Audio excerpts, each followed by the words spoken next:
You are looking at Julian's pronunciation guide, where we look at how to pronounce better some of the most mispronounced words in the world, like this other curious word. But how do you say what you're looking for today?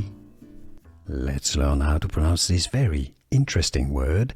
What it means: it's an image that is drawn on a rock. Petro means earth, alright, like Peter, Pierre, from Latin, petroglyph, and glyph means something that is drawn, a drawing. So petroglyph, the stress is on the first syllable. Now, if you want to do the plural, the PH is pronounced like an F, and then you add an S, so it's fs at the end. Petroglyphs, stress on the first syllable. Petroglyphs, from prehistory, a rock carving. Petroglyphs.